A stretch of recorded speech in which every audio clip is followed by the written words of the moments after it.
Já estamos de volta com o programa Ponto de Vista, programa especial em homenagem ao Mês das Mulheres. Nós temos aqui a presença da professora Cris Vicente, que é a vereadora nesse atual mandato, e também temos a presença especial da ex-vereadora professora Cristina Ponce, ela que foi vereadora ali entre 98 e 2000.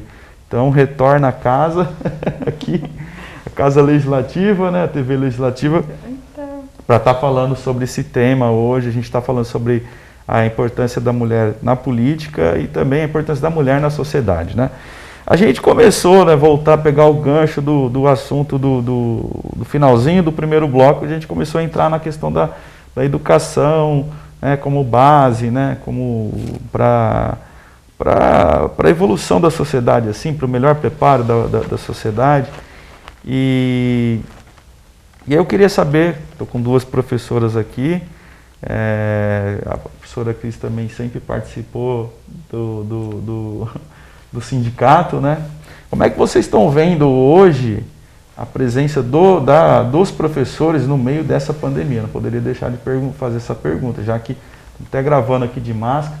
Como é que vocês estão vendo hoje, assim, o papel do professor, da professora, no meio dessa pandemia toda aí? Imagino que deve estar punk o negócio, né? Vamos lá, quem responde primeiro? Olha, eu acho que está sendo assim, muito importante e eu fico muito sentida quando alguém da população vem e fala que o professor ou a professora é vagabundo, que não gosta de trabalhar, que quer trabalhar remoto porque não quer trabalhar. Nessa época, eu estou readaptada, então eu não estou em sala de aula, mas a gente tem contato, né, com as colegas pelo Zap e por telefone. Parentes, professoras também, o que essas professoras e esses professores estão trabalhando, mas é mais que o dobro, é mais que o triplo que é quando tem aula presencial.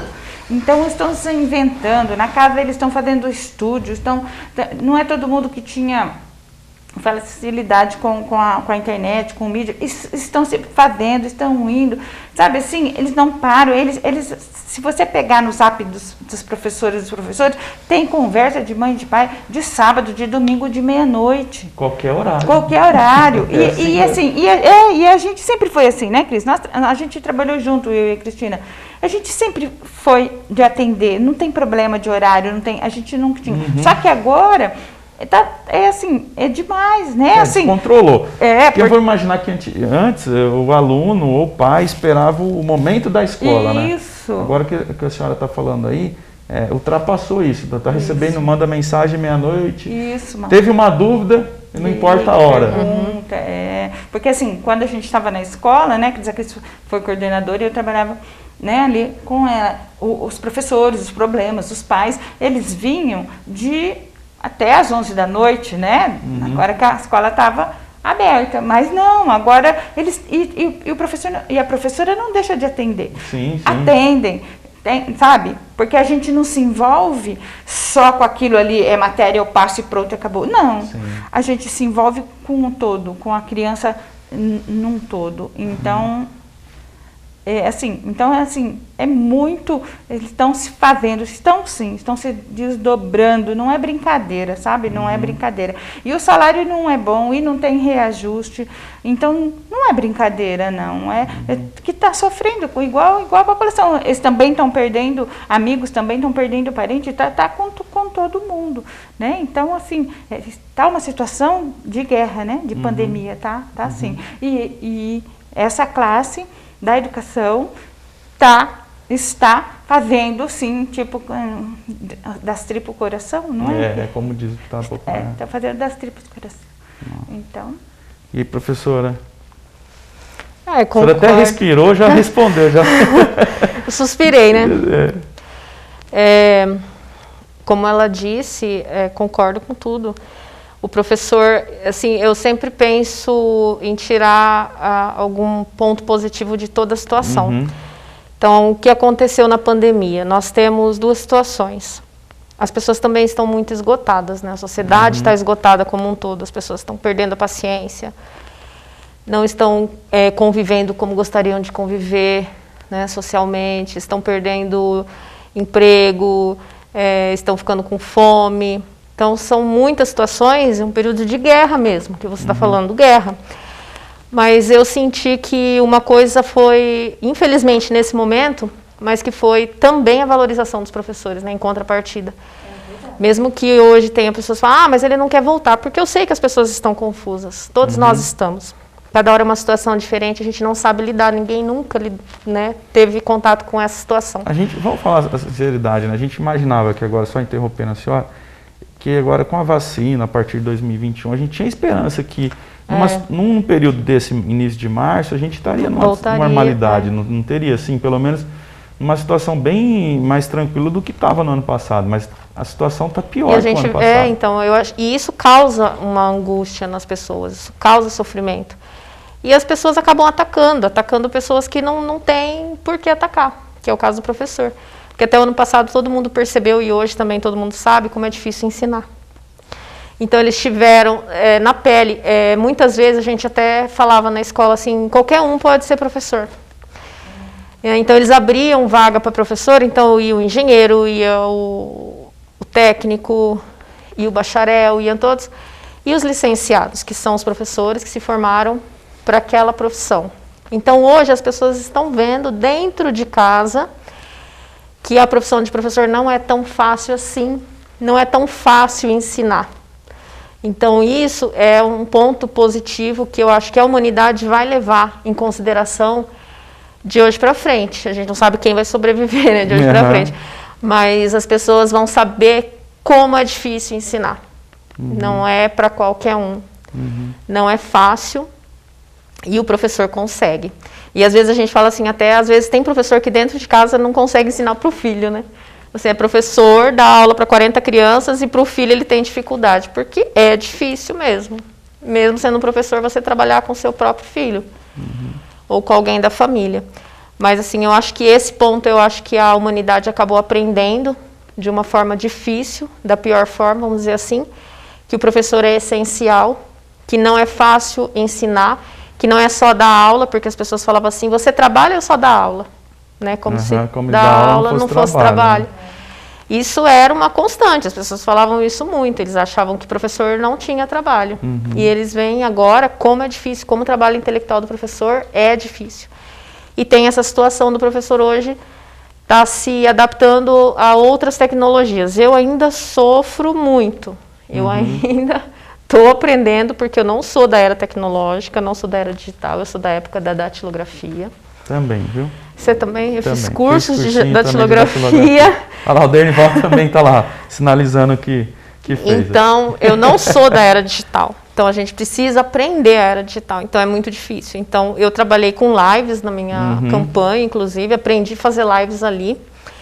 E é um mundo totalmente diferente, que para os jovens é um mundo tão comum, tão fácil, tão, né? E a gente fica sentindo um nada, né? Porque a gente não consegue acompanhar. Então, os professores estão se desdobrando, colegas que estão para se aposentar, começando a fazer coisas diferentes agora. O professor é muito dinâmico, né? E o professor quer voltar a trabalhar assim. O professor quer estar com os alunos. Eu quero abraçar meus alunos, quero beijar meus alunos, como eu sempre fiz. Quero ensiná-los, quero estar perto, do lado, assim, ensinando, pegando na mão se for preciso. Mas a gente tem que pensar que esse é um momento de guerra, né? É um momento de pandemia. A gente tem que se cuidar, a gente precisa cuidar das outras pessoas também. Não é só nós e nossa família, mas as outras pessoas também. A gente precisa ter essa consciência. Tá certo, é verdade. A senhora falou uma questão assim, que hoje os pais estão vendo, os pais estão tendo que auxiliar os filhos, e agora estão vendo o quanto o professor é importante. Muitos acabam perdendo a paciência, né? Tipo, estão vendo que não é um trabalho fácil, né? E a senhora falou da questão do intelecto do professor, é aquela parte que as pessoas não enxergam que isso aí é trabalhado antes da sala de aula, né? O professor ia ali ministrar a aula, teve o preparo antes, e esse preparo não é remunerado, para falar a verdade, né? É bem por aí, né? É bem por aí. Por isso que a Cris falou que a gente não ganha bem como se O professor tinha que ganhar muito mais, muito melhor pelo que faz. Mas vamos lá, então a gente aproveitei a presença de duas educadoras aqui para a gente puxar para esse assunto, mas vamos voltar lá à questão da participação da mulher na sociedade, né?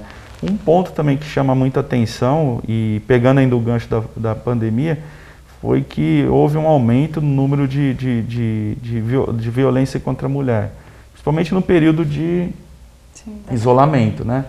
Então, como é que vocês enxergam também hoje essa questão da violência contra a mulher, apesar da gente ter a Lei Maria da Penha, o que é preciso ainda mudar, o que envolve ainda para a gente ter uma sociedade mais igual? Quem começa aí? Pode começar com o professor, então. Então, eu estava lendo, falando assim, que houve esse aumento, que eles têm esse dado em cima dos homicídios, né? E em cima de outros, eles não têm muito dados, parece que assim, que parou, mas aí a análise é que as mulheres não tiveram chance de reclamar porque estão dentro de casa. Estão dentro de casa, né? Então veio a campanha do X da mão para muito, então, e são políticas públicas, né? Isso daí é muito interessante porque a mulher precisa mesmo. A mulher, e também tem gente que fala, né? Se ela apanhou uma vez é porque ela está gostando, se ela está com aquela roupa é porque ela quer. Ainda continua com esse discurso machista. Muito, de misógino, é muito feio, isso é muito, sabe? Mas, assim, pensa, ela às vezes não tem outra condição, ela vai aonde? Ela vai levar os filhos dela aonde? Que a Cristina gosta muito, depois da Casa da Mulher, né? Que eu sei que tem em Campo Grande, até daqui, ela era daqui, que ela ajuda, acho que ela é presidente, agora lá de Campo Grande, e em Curitiba tem. Mas é maravilhoso, né? Um centro. Agora que não. Às vezes vai e depois volta, vai e volta de novo lá para o mesmo lugar, daí vai. Então. Não existe, né, uma casa de acolhimento para quem sofre a violência. Eu acho que não existe aqui perto, né? Eu acho que não tem aqui perto. Só nas capitais. Elas vão abrir o programa agora e a gente já está batalhando isso para Tupã. Vamos ver se a gente vai conseguir. Nós vamos lutar. Se a gente vai conseguir, não sei, mas a gente vai buscar. Lutando, né, Estamos lutando para buscar. Quantas? Tem medida protetiva, mas não tem. A gente sabe, não tem aquela moça linda do banco que o namorado, né? Mas não tem medida protetiva, sabe? Assim, não tem. E essa violência continua. Agora parece que as mulheres não estão mais indo denunciar, não estão tendo chance de sair de casa porque o companheiro está lá também, né?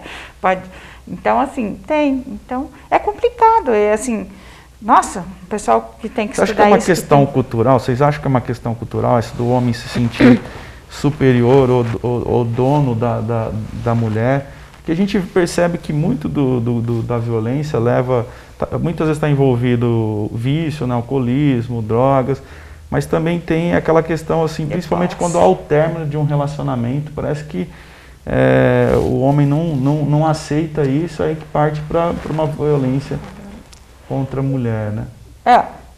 Eu acho que ainda tem muito do passado, né, que foi, lembra lá, Quem Ama Não Mata, né, que teve aquela campanha de Quem Ama Não Mata, que o pessoal, eu lavei minha honra, não existe isso, né, mas, assim, fala, então, pode, ele é dono, então ele pode matar, né, e eu acho que tem ainda, às vezes, que na nossa sociedade a gente vê que ainda é assim, o menino pode e a menina não pode. Né? O menino pode sair, namorar, o menino, não vou nem assim falar, mas que tem aquelas, né? O menino pode, a menina não pode. O menino pode isso, ele pode ter 3 namoradas e não é feio. A menina não pode. Sabe, toda aquela coisa assim, não que eu acho que ela deva ter 3 namoradas, não é isso, é só... Então, só um exemplo. É só um exemplo, E eu acho que tem muitos assim que acham, não, é meu ainda, foi criado, mimado, sei lá se faz parte da personalidade, que não... É criado, mimado, não, é meu, não pode, não faço, eu não aguento. Eu sei que Tem um estudo, parece, aqui do cérebro, que do homem é menor, então o homem já responde mais rápido, né, para a violência, né, e a mulher pensa mais antes de reagir, por isso que o homem, né, desculparia a violência, não que ele não pudesse pensar, coitado, né, então, e não é todo homem, aqui eu estou falando do homem do sexo masculino, né, e não é todo homem que é assim, é claro que não, e hoje em dia, né, a gente vê, eu acho que é uma coisa mais também seriam que era mais, uma vez eu li que era um estudo de gente mais velha, que achavam isso, pessoas, homens, senhores mais velhos, mas tem um monte de jovenzinho que não aceita também, né? Então é bem cruel isso, a gente precisa mudar. Professora? Então, veja bem, Tiago, como uma coisa está sempre muito relacionada com a outra. A linguagem, ela é muito importante e o que se diz e o que se escreve, eles determinam muito a sociedade. Então, quando a mulher pôde votar, na época de Getúlio Vargas, ela só podia votar se o esposo autorizasse. Se ela não fosse casada, ela podia, se ela fosse viúva ou fosse solteira, ela só poderia votar se ela tivesse condições materiais para isso, se ela tivesse emprego, se ela tivesse renda. Então, isso são coisas que são determinadas na lei. Agora, veja como é importante que se entre no mundo da política e que se faça leis para a mulher. Outros pontos. Na Constituição, sobre... a Cris tinha acabado de falar, que estava na minha cabeça, eu acabei esquecendo. Mas existe a questão da honra, se ele for... Tem uma parte na lei que fala sobre isso, sobre a honra da mulher, que caiu há pouquíssimo tempo agora, que foi para o Tribunal Superior. E eles acabaram com esse discurso que era embutido na lei, que o homem, a honra, feriu a honra do homem. Então, se a mulher fosse casada e se por acaso ela tivesse um outro relacionamento e ela traísse o marido, ele tinha o direito de matar essa mulher porque ela estava ferindo a honra dele. Então isso estava na lei. Até pouco tempo atrás. Até pouco tempo atrás. Então começou a ser discutido agora, novamente, que muitas pessoas, muitas mulheres morreram por conta disso que estava na Constituição, que estava na lei. Então, olha como é importante que as pessoas, as mulheres, principalmente, se empoderem politicamente para mudar essa lei, porque são narrativas e nossa sociedade ela é embasada na linguagem. Então, por que as pessoas hoje acham isso? Porque isso já foi determinado em algum momento da história, foi colocado como uma lei, né? Então, elas acabam... o psicológico da sociedade, de forma geral, ela acaba usando essas linguagens para justificar as barbáries que são feitas, que são praticadas contra a mulher. Ainda hoje as mulheres sofrem assédio dentro de casa, assédio moral, psicológico, físico, todo tipo de violência. Só que ela não fala. Muitas vezes nós somos agredidas no nosso íntimo, mas a gente se cala. Nós ficamos caladas. Eu falo porque eu sou mulher também e eu convivi mulher desde que nasci. Então, eu tenho lá toda a minha história com passagens que isso aconteceu. E eu não sou diferente de nenhuma outra mulher. Eu sei que outras mulheres passam por isso, ou passam com os pais, ou passam pelos irmãos, ou passam pelos vizinhos, ou passam com o namorado, ou passam com o marido. Então, eles se acham no poder de matar, porque feriu minha honra. Então, eu posso matar. Contar a história de novo. Quando eu era menina, eu queria jogar bola, tinha 8 anos de idade, e os meninos não deixavam eu jogar bola. E eu sempre fui muito questionadora, desde aquela época. Eu pergunto, mas por que eu não posso jogar bola? Porque você é menina. Eu não conseguia entender. Mas eu sou menina e eu não posso jogar bola? Por quê? Porque eu sou menina? Então, qual é a justificativa de eu ser menina e não poder jogar bola? E isso, de lá para cá, muita coisa mudou, muitas conquistas, mas ainda precisamos conquistar muito mais. Muito mais coisa. Tá certo. Olha, infelizmente o papo tá tão legal, né? Mas a gente já está com o tempo do segundo bloco estourado. Eu queria agradecer a presença de cada uma aqui e deixar o convite para que a gente volte a falar sobre uma temática como essa, né, professor? Mas eu queria agradecer, assim, pela contribuição, por a gente abordar uma questão da importância da participação da mulher na política e também a questão do papel da mulher na sociedade, a violência. Então, que esse programa seja, assim, um retrato, um reflexo para a gente, da sociedade, para que a gente possa pensar o que a gente deve mudar, né, em relação à nossa forma de discurso, como a professora falou, mas também de atitude, né? Então, eu queria agradecer, deixar as palavras para a professora Cristina Ponce, para que ela agradeça ao público aí de casa. Nossa, eu agradeço do convite, estou assim, lisonjeada, muito honrada de vir aqui e poder falar, porque acho que ainda tem jovens e crianças que não... Antes eu era mais vista nas escolas e tudo, e agora eu sou menos. Então eu estou muito contente, muito obrigada. Eu acho que esse assunto não acabou. Não, sim. Né? Esse assunto é muito sério. Né? A mulher tem que saber o seu direito e tem que querer lutar por ele e saber por quê. Né? A gente tem que ir lá e lutar, que a gente leva a chapuletada, leva taco nas pernas, que pessoal, às vezes a própria, né?